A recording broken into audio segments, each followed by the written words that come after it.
Hi again, everybody. Welcome to Gators Insider, presented by Talon Wealth. I'm Sean Kelley, the voice of the Gators, and alongside, of course, our Gators Insider from FloridaGators.com, Scott Carter. Good to see you, my friend.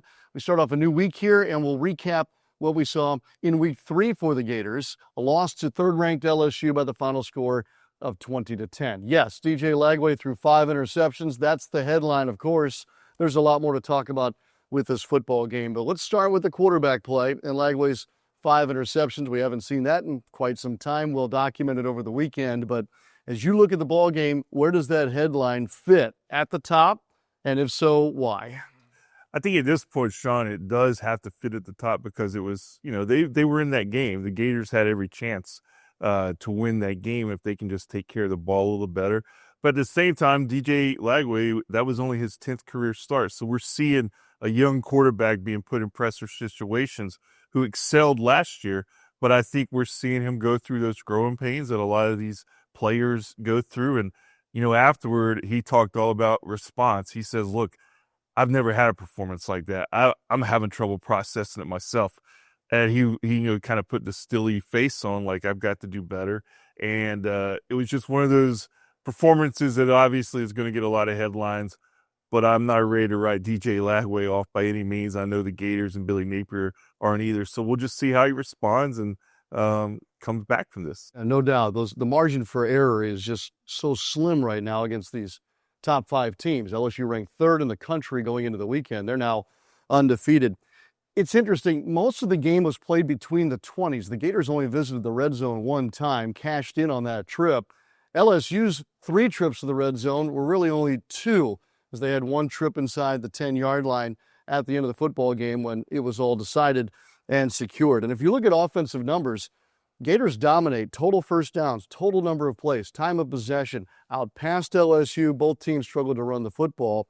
So offensively for the Gators, the 5 interceptions, and again, some of the margin for error things like untimely penalty certainly play into it. One thing we have learned for sure about the Gators in their first 3 games, the defense is for real, and they put on a show against Nussmeier and the LSU offense. Your takeaways from what you saw defensively from the Gators this weekend? Well, I mean, if you want to talk about a positive, that is by far, in my eyes, the best positive of the night for Florida. You hold LSU in Death Valley on a Saturday night to 316 total yards, 10 first downs. You're playing well. All right, Scott, let's get to your plays of the game. They're, as always, presented by Talon Wealth. Did you pick out a couple here on different phases of the football? Yeah, I've got to go with the touchdown pass from DJ Lagway to Aiden Mizell. The Gators were in critical need of a score. So I think that's a combination there. We're probably going to see more and more Lagway to Mizell. As good as the defense was for the Gators this past Saturday, were you able to pick out a play in particular? I'm going with DeJon Johnson's interception. DeJon didn't start in this game. McClain started, but when he got in, he showed that he was ready to play with that big pick, and we've seen him make a couple of those during his career. So I look at that as maybe the best moment for Florida's defense from an individual standpoint. And again, it was an important part of the game.